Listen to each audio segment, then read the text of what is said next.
Hi there and welcome along to the latest episode of the Transfer Talk podcast. My name is Dharmesh Sheth and this is a Manchester United special, and I'm delighted to say I'm joined today by Adam McKola from Stretford, Paddock and the club, and we've just been sharing a story, and this might sound like we're a couple of ballers, and we definitely are not.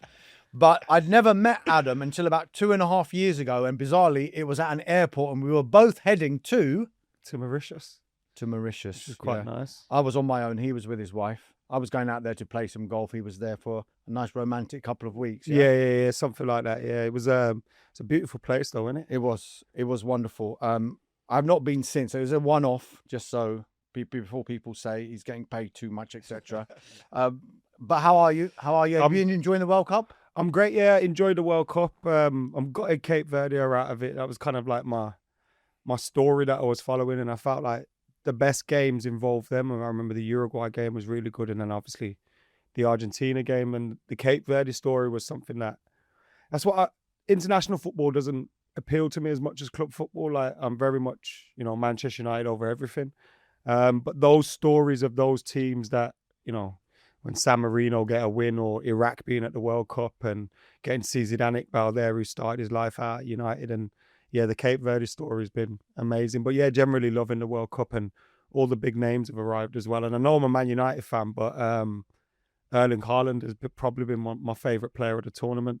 I think he's been unbelievable on and off the pitch. And then the Kylian Mbappe, Messi story as well. It's unbelievable. Shame Ronnie didn't turn up. But yeah, it's been a great tournament so far. You can tell us if you want us to edit that Erling Haaland bit out after. You're just picking up on that. You're more club than country. Are you one of those fans that you're looking at the World Cup, and as much as you want to see Manchester United players doing well, is part of you thinking, actually, just rest them? Yeah, I'm a little bit like that with Kobbie Mainoo, because I find it remarkable. Now, people might call me biased, but I think he should be starting for England. He was excellent for them the last time they got to the final against Spain. And I think he's a really, really good footballer. And I just feel like with Anderson and Rice in there, maybe you could just have one of those and then get Kobbie in there, and they'll be a little bit better in possession of the ball. But part of me is like, let's get him rested up. Also, it doesn't help that I'm half Indian and half Irish, so we never have any teams at the World Cup.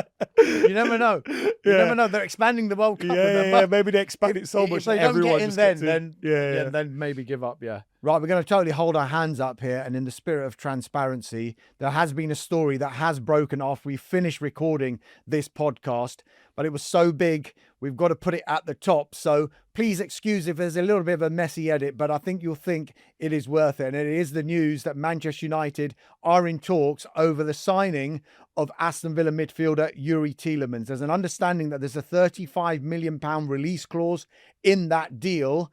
Now, it looks like that this one is going to accelerate following Belgium's exit from the World Cup. Adam, let's just start with that. Manchester United, Youri Tielemans, is it something that's exciting you? What's your initial reaction to that news? I'm excited by this. I've been a bit jealous that Aston Villa were able to get him on a free transfer from Leicester City, and I think he's been absolutely fantastic for them. He was great for Leicester City. I remember his goal in the FA Cup final, winning that for them.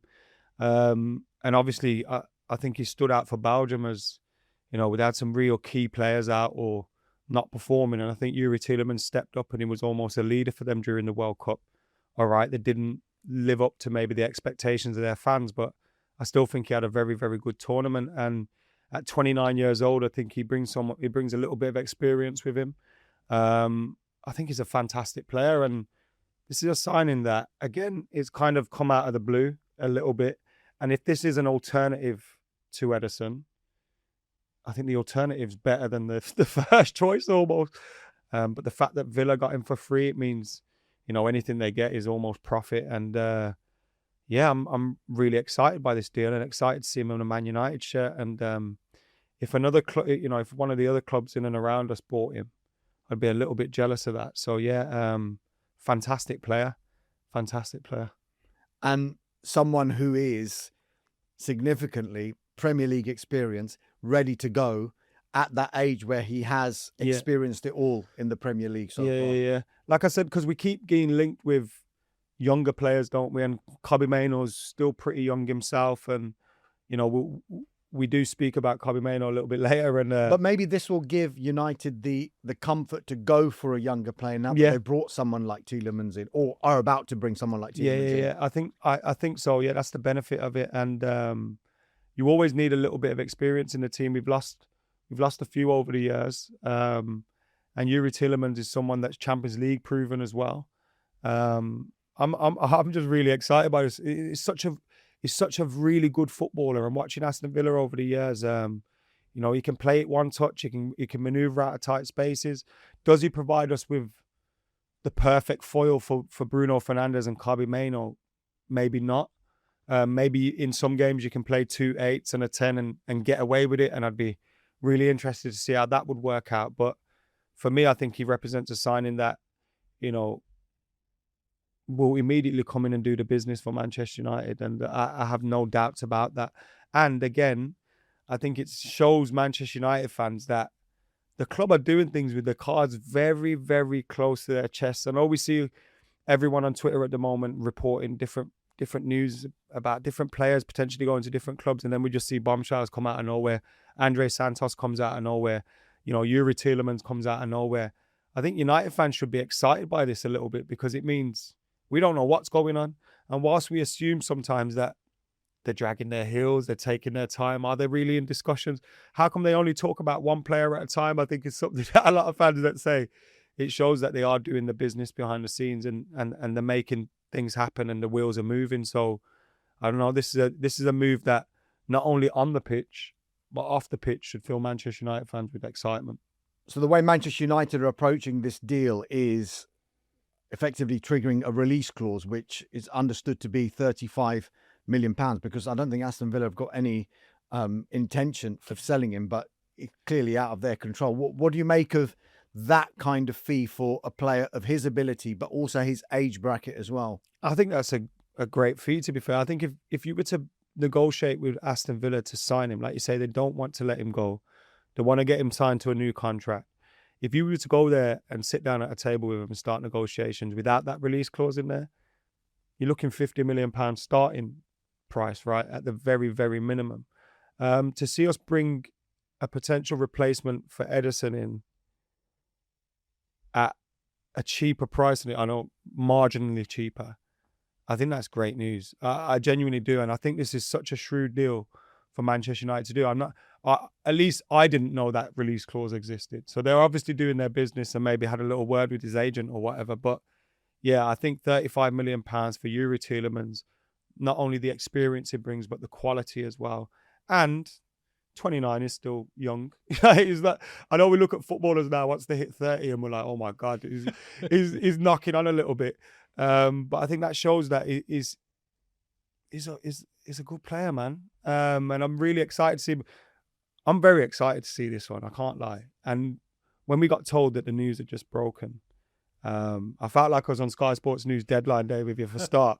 But also, it filled me, I don't know, I felt excited inside. I really want to see Youri Tielemans playing for Man United, and I hope we get this deal done. Brilliant stuff. So, just a reminder of that breaking news we received once we recorded the main body of this podcast is that Manchester United in talks over a deal to sign the Aston Villa midfielder Youri Tielemans. We can now return to the main body of this Manchester United special on this Transfer Talk podcast.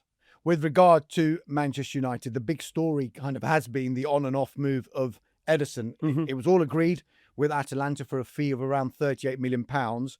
It looks like it's in the balance at the moment. Doesn't look like, as it stands, Manchester United are going to pursue that deal. What are your thoughts on it? And overall, just as a player, if they aren't going to go for him, do you think it's the right decision?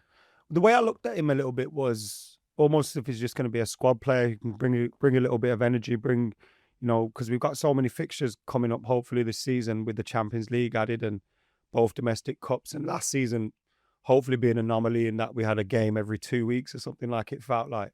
So I was kind of just looking at him as a squad player, and I was interested to see how we could get on. It was funny to me that when we signed him, a lot of United fans, especially online, were like, oh my God, I can't believe we've signed this guy. And then the deal is potentially off, and it's like, United can't make a deal happen. Like, what are they doing? But it's interesting, if it is to do with the medical, then I'm quite pleased that United are doing their due diligence, and maybe part of me feels a little bit skeptically that once the Mateus Fernandes deals, didn't happen for them, then maybe they thought, well, the profile of midfielders we want to get, and the money that we need to spend to get them, maybe we can do without getting Ederson.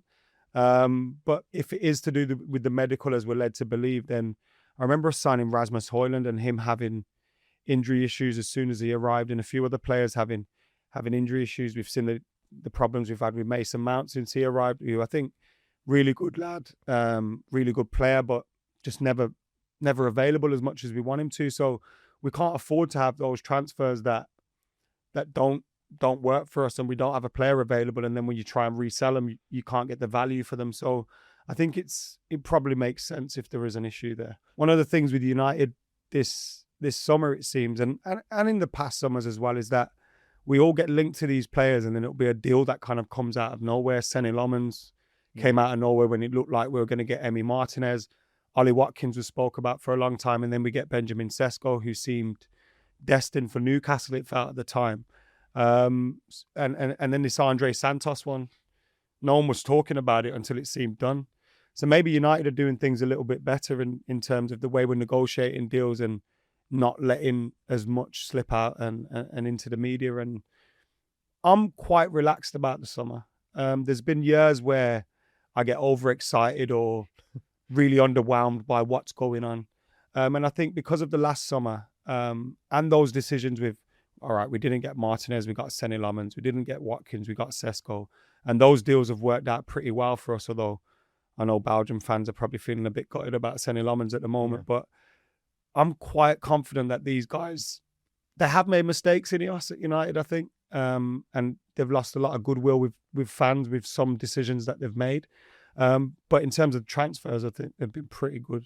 So I'm quite relaxed about that. And I think maybe Carrick brings a bit of that. Every year when we get a new manager, let's say we brought in a new manager this summer, whoever it was going to be, I don't know, Tuchel, Nagelsmann, whoever, there's always this excitement of, oh my God, I can't wait to see what they do. And this is how we're going to look. And Man United are going to have this 11 under this manager. And then it kind of never lives up to the expectations that you set yourself once it arrives on the pitch. And I think Michael Carrick's, much like when he was a player, has brought a calm and coolness to United, which I'm excited about that a little bit. And I'm really excited to see what Michael Carrick can do.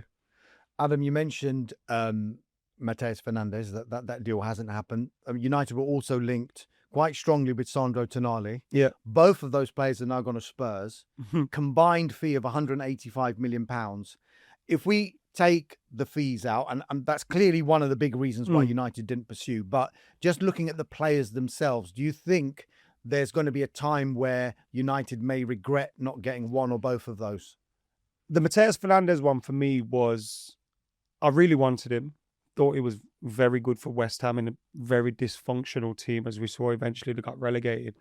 But I understood it, because if you look at what United have at the moment, we have Bruno Fernandes, who is an 8/10, right? He's gonna be a box to box, or he's gonna be your number 10 in a 4-2-3-1 or whatever you play. Then you've got Kobbie Mainoo, who's gonna sit alongside a number 6. Mateus Fernandes isn't a number 6. So you're potentially paying 75, 85 million for a player that's possibly going to be on your bench. Now, of course, we're going to have, hopefully, again, loads of games next season and the squad will get utilised. But the decision became understandable to me that maybe spending 85 million on this guy isn't the right idea. So whilst I was disappointed, and I did look at the Spurs window and I thought, maybe that's the kind of window we needed, to just go out and say, boom, boom, here's 2 big deals. United are serious about next season. I'm also well aware that we have made expensive mistakes in the past. Right. And if Mateus Fernandes came to United, I feel like he would have been a bench option if we got a 6. And therefore, I kind of got it. Sandro Tonali, on the other hand, I think I would have really loved him to come to the club. And I think he was probably more value for money, even though he was more expensive than Mateus Fernandes. But again, I think similar with the Elliot Anderson one, I think there were options United looked at during the season, building up to the summer. And once they realised the price, I think they knew, we're not going to deal with that. We're not. The Elliot Anderson one, I think we saw City were going to push it really high and went, let's not even get involved in that. And I think there's times in the past maybe when we were led by Ed Woodward where we would have pushed those deals and we would have said, oh, here's 375 grand a week and here's 120 million pounds. And it hasn't worked in the past. So let's try and do things a little bit differently. Before we come to other midfield targets, I know you mentioned Tchouaméni as well. One signing that has been agreed is Andrey Santos. Yeah. It's £50 million in total, £48 million initial payment to Chelsea, £2 million of performance-related add-ons. Every time I speak to United fans about this deal, and to Chelsea fans as well, but particularly United fans, what do you think of this signing? Normally you get, it's a great signing or it isn't. There's an element of, I don't know. Because they haven't seen enough of him. Where are you standing on it? I'm interested. Is the way I'd put it. I like the kind of deal it is. You're buying a player, and this is kind of why I want Carlos Baleba as well. Still, like 12 months ago, Manchester United fans were saying, "Go and spend £90 million on this guy. Is the guy." And now he's had a little bit of an underwhelming season for Brighton. And young players have that. They have peaks and troughs early on in their career. And now his value is probably a little bit down. And United fans saying, don't go anywhere near him. Yeah. And I just feel there's a reason we wanted him 12 months ago. And he's still the same player. And with Andrey Santos, I think he was amazing for Strasbourg. Did really well for them out there in France. I think France and the French league is a good place for Premier League to buy because I think a lot of the characteristics and attributes that you need to succeed in the French league translate well to the Premier League. And then at Chelsea, I understand why he hasn't started as many games because you've got Moises Caicedo, who I think for me is one of the best in the world in his position. And then Enzo Fernandes, who I don't particularly rate massively, but they spent a lot of money on him. So I can understand why he was never getting selected over them. And I just think he's a player that's got massive potential. He's not going to be maybe, a Tchouaméni, I think, comes in right now and he settles and you go, boom, here's a player for now and the future. And maybe Andrey Santos is a little bit for the future, but I also think buying younger players at these prices, we've also signed, is it Christian Orozco, the young Colombian kid? And it's like when Moises Caicedo was at Brighton, United fans and, every football fan kind of goes, I wish my team were looking to pick up these gems elsewhere now. He's not as cheap as Moises Caicedo was when he came over to England, but I think 40, 50 million pounds a starting price for any player now. Unfortunately, that's the way football has gone. And I think I see a lot in Andrey Santos in who he already is and a lot of room for him improving as well. And I've just looked at the reaction of Chelsea fans and I've thought, all right, they're worried about this one. So maybe we are onto something here. And my mate Rory Jennings was fuming a little bit as well. And to see that, I mean, it's made me a little bit more confident that we've made a good deal. But you're not going to get a player for cheaper than 40 million at the moment. And I think it could prove to be a good one. You said that if Ederson had signed, you'd have seen him as a squad player. How would you view Andrey Santos? Is it still one of those, I don't know? It is. And it also depends on what our next business is as well. Do we sign a 25, 26-year-old who's ready to start here and now? If we do, then maybe he's someone that gets rotated in and out of the team. But I do think there's so many fixtures next season. We've seen how relentless the Premier League is. You add Champions League to that as well. Hopefully deep runs in the domestic cups. We're going to need to utilise our squad.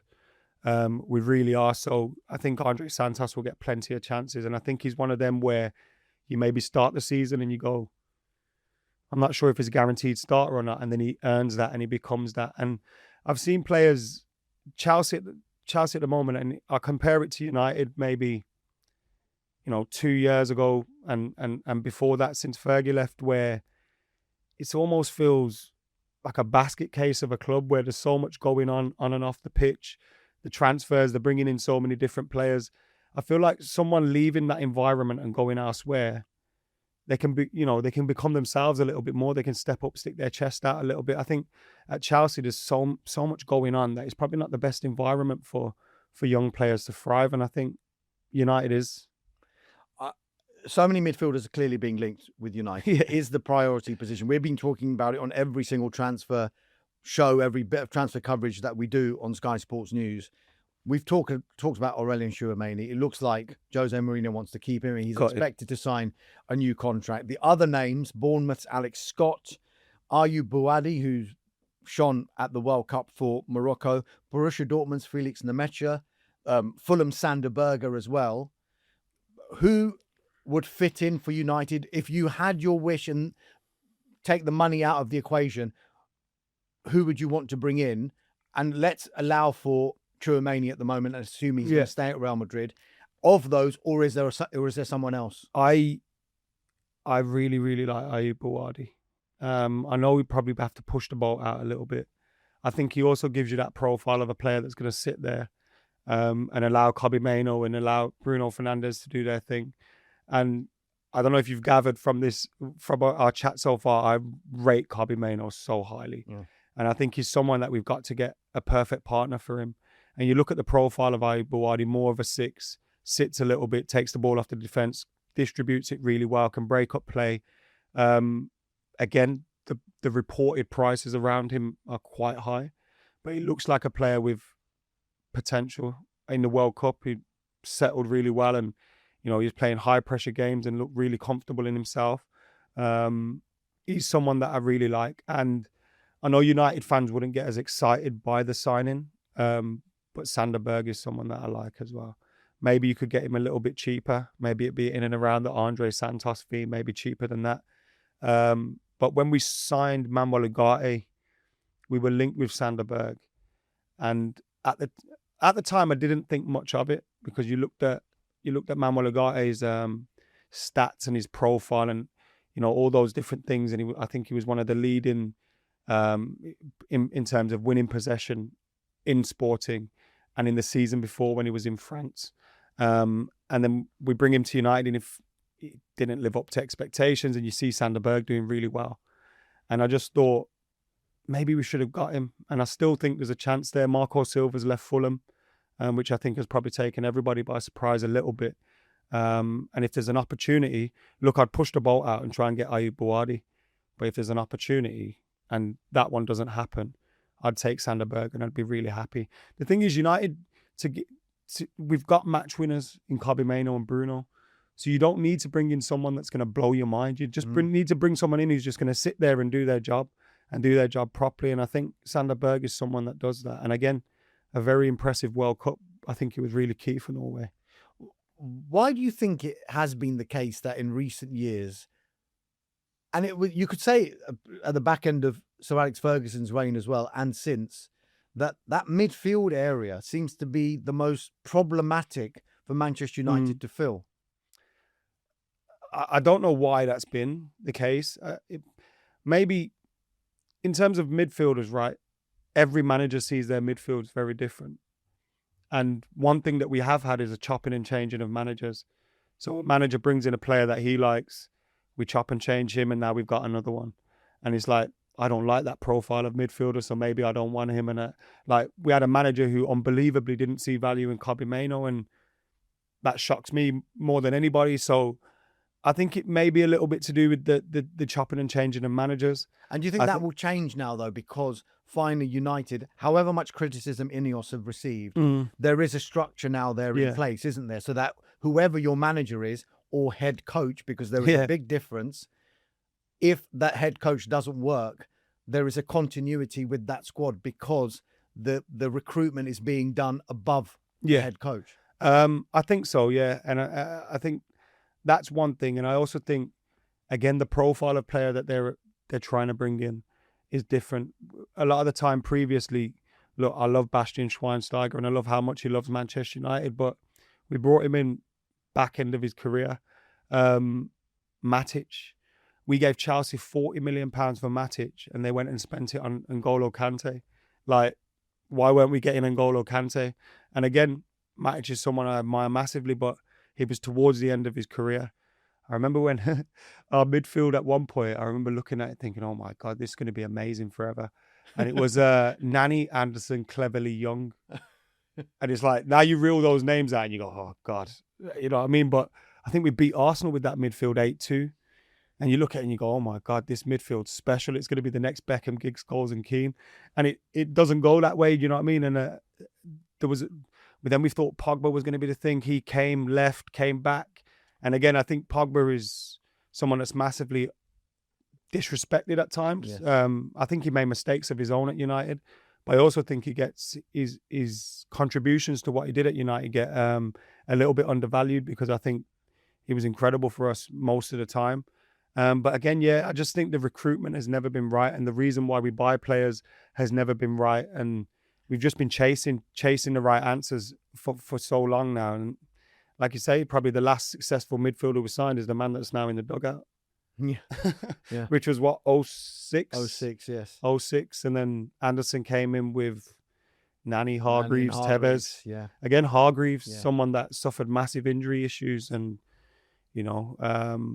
again, he was excellent for us in that 07-08 season, but never lived up to expectations. So we have had massive issues in the midfield area. Two other midfielders who are in the news at the moment, and it all surrounds Newcastle United, unfortunately for them, is Bruno Guimaraes, their captain, linked very heavily with Arsenal, says he'd like to go if Arsenal make a suitable offer. Youri Manzambi, who performed really well for Villa now.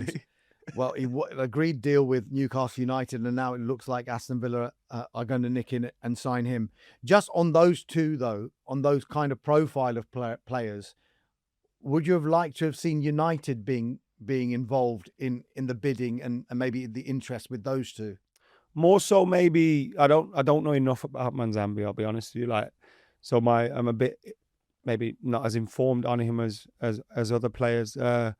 Bruno Guimaraes is someone that I think could play for any team in the Premier League, any team in the Champions League probably. Is a real good talent. But again, negotiating with Newcastle will probably prove difficult. Some of the prices that I've seen touted out there, 60, 70 million pounds, I think I was surprised by that, because I thought maybe they'd want to get similar to the Tonali money. But again, I think he'd be a great signing for Arsenal. But I just feel like United are trying to avoid getting involved in bidding wars, and again, I understand it. It's not what United fans want, or maybe some United fans want, especially social media fans, where you all want to win the transfer window, don't you? And how many times have we won the transfer window but then gone on to win nothing in the season? So I think we need to start looking a little bit differently at things and trying to find more shrewder signings. And of course, there'll be a time where you need to splash the cash. There'll be a time where you need to push the ball out a little bit, but you want players that want to play for the club. Benjamin Sesko, if we're led to believe, informed his agent that he'd take less money to come to Manchester United. Brian and Mbeumo held out for Manchester United. Mateus Cunha the same. So you want to buy players that want to play for Manchester United and nobody else.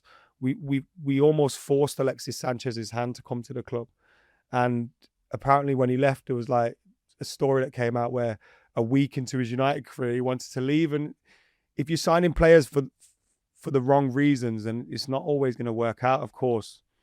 Some players that just want the bag will still perform massively well for you, but we need to get into a position where we're signing players that want to be there. I do want to talk about just one midfielder who you did mention at United. It was Mason Mount. Had his injury problems. Yeah. Kind of returned to some semblance of fitness last season. With everything that's going on in that midfield area, with the comings and goings, with Ugarte's injury, with Casemiro leaving, there have been reports that there could be a more prominent role for Mason Mount next season. How do you envisage that if that is to be the case? Well, we'll have to look after him, I think, like in terms of his game time and stuff. He's obviously a player that I feel like may never be able to play 2-3 games a week, because his body does keep letting him down. And look, I do have a level of sympathy, as disappointed and frustrated as I get as a fan. We spent £60 million on him, I think, or 55 plus 5 when he was available for a free this following season.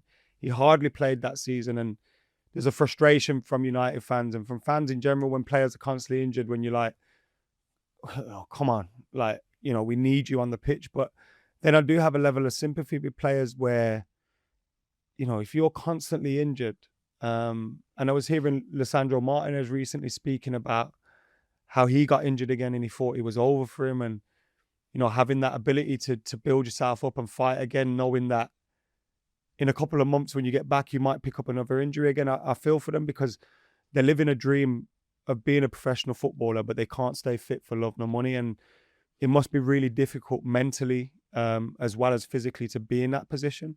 I think Mason Mount is a really good player. We haven't seen it enough because of those injury issues that he has had. And it seems like every time he gets going again, he gets a little bit injured. But he could maybe be inspired by Luke Shaw.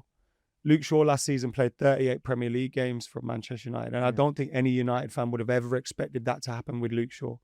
And maybe you could take a little bit of inspiration from that. I think Mason Mount is a manager's dream. I think he's someone that is committed to the cause. I think he's someone that's committed to training. I think he's someone that can offer you so many different things. And he's almost like a little Swiss Army knife of a player on the football pitch. But he needs to be available. Now, if he can be available, I think he's someone that can offer us something. But it just feels like every time where he starts to get going for us and you start to go, oh, yeah, Mason Mount's arriving a little bit. He has another setback. And yeah, I do sympathise with that. But I do think so far, again, we speak about Ederson. If there is potentially any injury issues there, you could have further issues down the road. And I think if United knew what they were getting into at the time, I don't think we made that Mason Mount signing. But he is here now. I think it would be very difficult to move him on at this point. And like I said, I do think he's a man. I think Ruben Amorim, within a month, said he said these words: "I love Mason Mount." And I think Michael Carrick will really like him as well. And I'm sure he's a positive influence on the training pitch and around the team. So he is someone that I wish the best for, but I almost hold no expectations for him. And maybe he could surprise us. Maybe he could do a Luke Shaw and have a really, really, be available. And I think if he is someone that's available for 70-75% of the season, then we've got a good player there. The trouble is keeping him available. Another area that United seem to be looking at is the left-sided forward area. Crescencio Summerville is a name that won't go away. Is that someone that United fans would get excited about? And what kind of role do you think he could play? Because it feels like at the moment that front three looks like it will be the starting front three. Maybe they just want to close the gap between the quality of what's on the bench and what's on the pitch. You said that Crescencio Summerville story won't go away. I hope Marcus Rashford don't go away. That's my feeling around this situation. Like, I think if you told United fans at the end of the Premier League season we were going to be linked with Crescencio Summerville, I think a lot of us would be disappointed. I think after his World Cup performances, I think perspectives on him have changed a little bit. And again, I kind of like the idea of buying players that have that room to improve and maybe build their value up and improve as players. And I'd be happy with us signing Crescencio Summerville. I wouldn't be overexcited with it. But I also look at it and go, wow, we've got Marcus Rashford there. Now, I know he had his issues at United on and off the pitch towards the end of his United time, but I really admire Michael Carrick's man management ability. And I hate seeing Marcus Rashford in anybody else's shirt. Like, he was a player that I thought was going to end his career at the club. He was a player that I thought could challenge Wayne Rooney's goal scoring record at the club. I already think he's achieved an incredible amount here. And I want to see him achieve more. I want to see him win one. To see him win the league with Barcelona was bittersweet. Because, like I say, I really love Marcus Rashford and I want to see him succeed. I want to see him with a smile on his face. And to see him lift the league for one of the biggest clubs in the world was great. But I want it to be in a United shirt. And I still hold out a little bit of hope for that. My one problem and my one downside to that, him coming back, could be that the minute he has a bad performance or the minute United aren't performing very well, I feel like maybe it could get a little bit toxic with some fans around him. But me in general, I think Michael Carrick could get the best out of him. Aside of that, there is the complexity of his wages, though. Because I think that, more than anything else, could be the reason why Manchester United would still be looking to get a deal for Marcus Rashford. And you've got to remember, he was on huge wages last season and at United when he signed that new contract. But if we're to believe everything we know about what United did when they inserted all these Champions League bonuses into everyone's wages. So his contract and his wages are going to go even higher. Yeah. It's going to be one of those situations where can Manchester United actually afford to keep him, or is the time now right to draw the line with United and Rashford unless there's a compromise from one side or another? So with that in mind, do you see a world where he's going to be putting that shirt on again?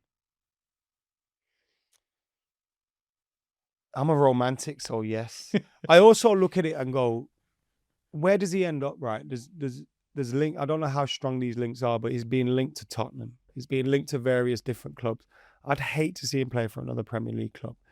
He's probably not going to go to Barcelona now. I can't see Real Madrid coming in for him. I can't see Bayern Munich coming in for him.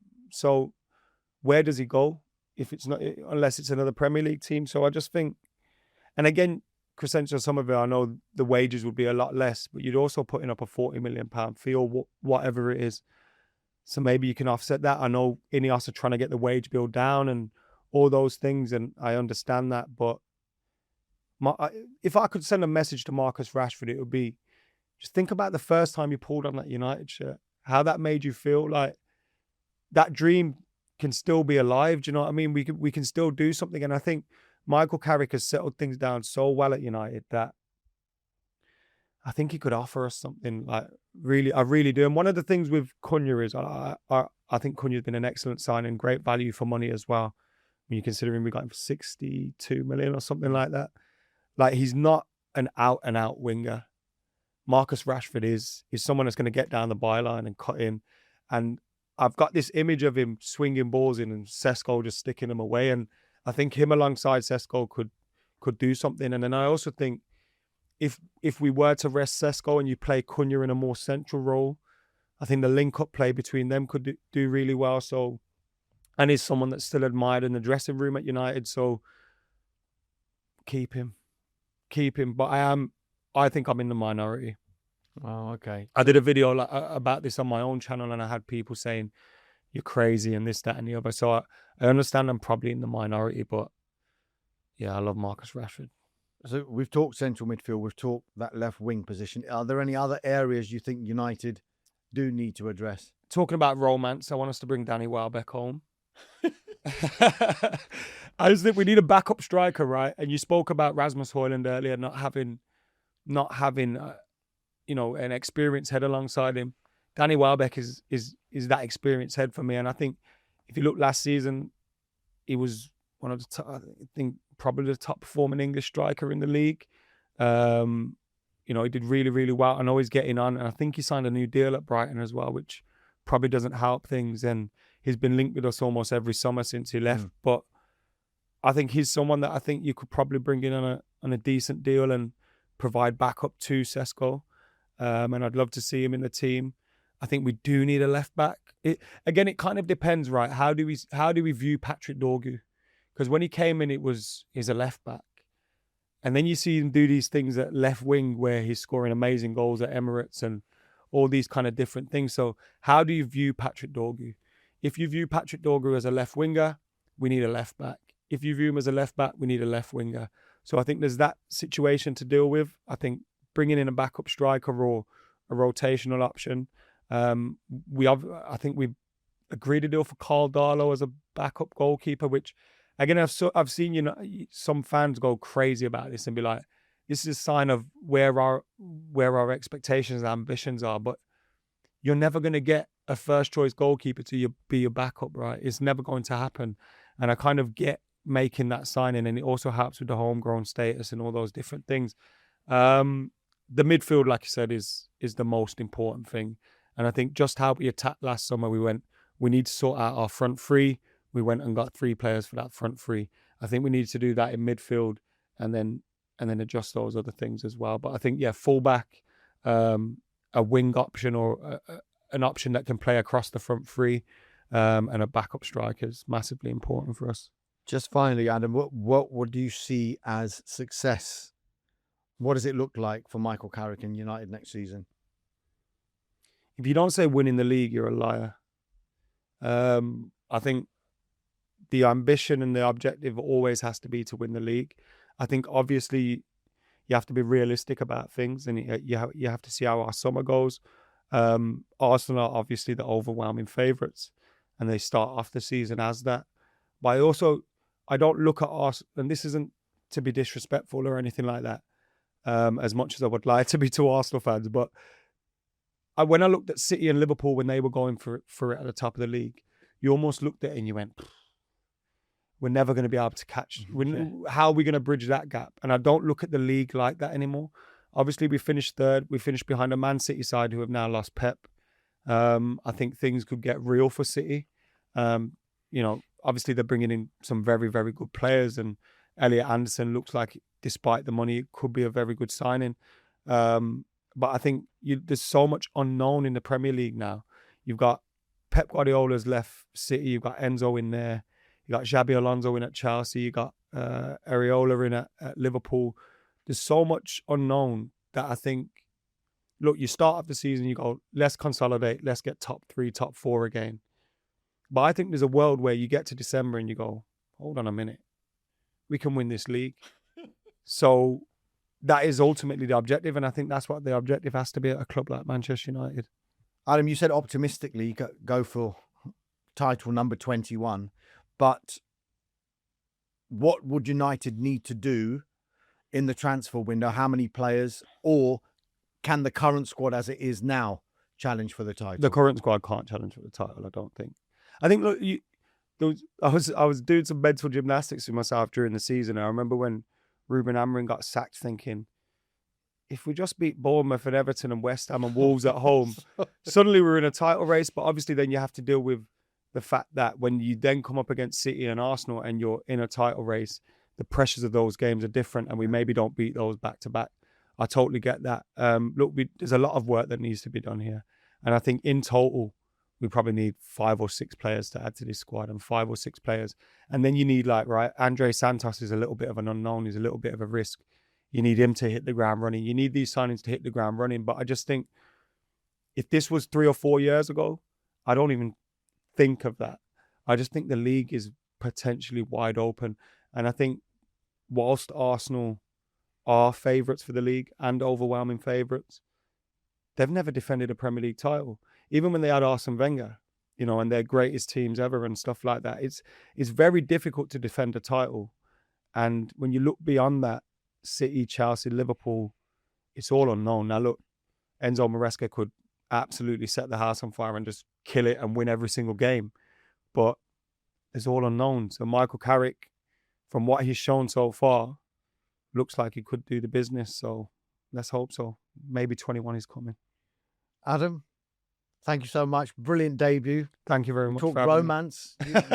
Lots of ambition as well for Manchester United next season. Thanks for joining us on the Transfer Talk podcast. Enjoy the rest of the World Cup as well. And as always, our biggest thanks goes to you who've been watching and listening to the Transfer Talk podcast, wherever you've been watching and listening, whether it's been in your cars or on the train, in the wind or in the rain, in your house or in the shed. You're wondering what's going on here. On your couch or in your bed, on the hills or in the valleys, in the streets or in the alleys, out for a run or maybe a walk. Thanks for listening to Transfer Talk, and that's for sure.